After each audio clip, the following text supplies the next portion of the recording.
Halo guys, kembali lagi bersama saya di permenungan kita pada pagi hari ini. Namun sebelumnya, marilah kita mengawali segala kegiatan kita pada pagi hari ini dengan berdoa.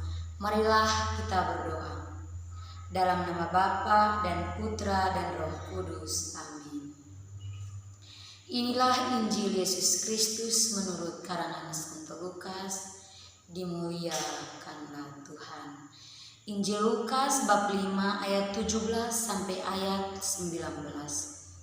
Yesus dan hukum Taurat. Janganlah kamu menyangka bahwa aku datang untuk meniadakan hukum Taurat atau kitab para nabi.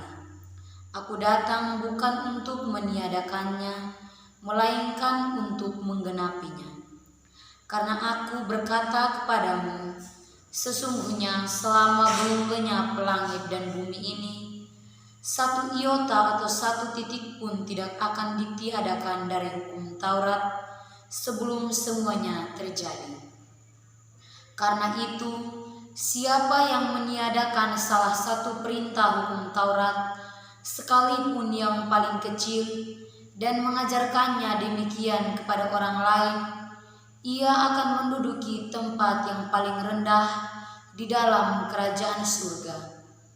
Tetapi siapa yang melakukan dan mengajarkan segala perintah-perintah hukum Taurat, ia menduduki tempat yang tinggi di dalam kerajaan surga. Demikianlah sabda Tuhan. Terpujilah Kristus.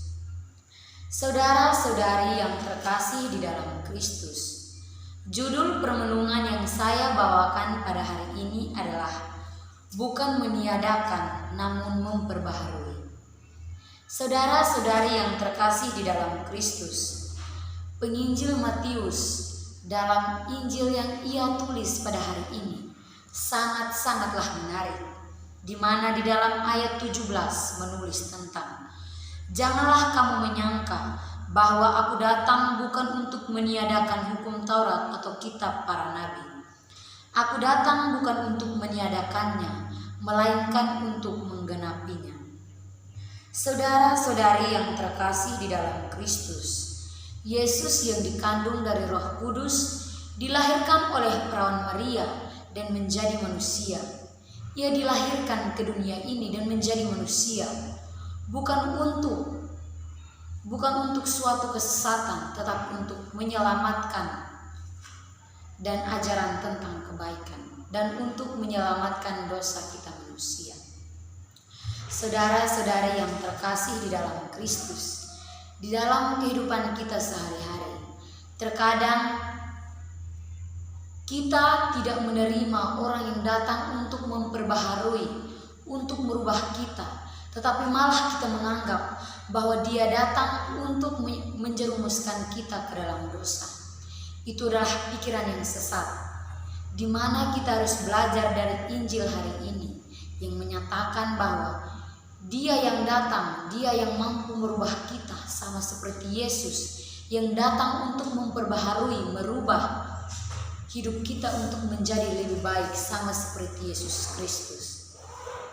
Saudara-saudari yang terkasih di dalam Kristus, Yesus Kristus lahir di dunia ini.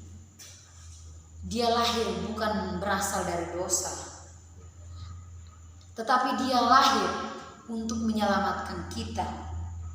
Dia lahir bukan untuk menghukum orang berdosa, melainkan ia lahir untuk menyelamatkan kita dari dosa, sampai ia wafat, menderita, dan mati di kayu salib. Itu semua demi dosa kita.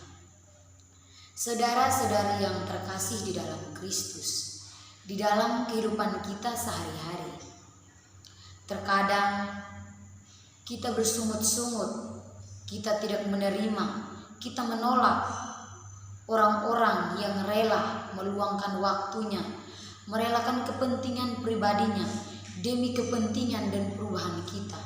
Namun kita saja tetap menutup mata, bahkan hati kita tetap membantu untuk tidak menerima orang yang mau merubah kita.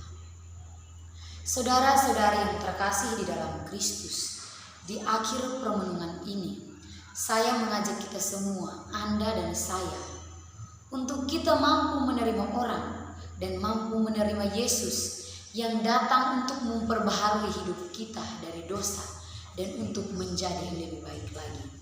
Semoga kemuliaan kepada Bapa dan Putra dan Roh Kudus, seperti pada permulaan, sekarang, selalu, dan sepanjang segala abad. Amin. Dalam nama Bapa dan Putra dan Roh Kudus. Amin.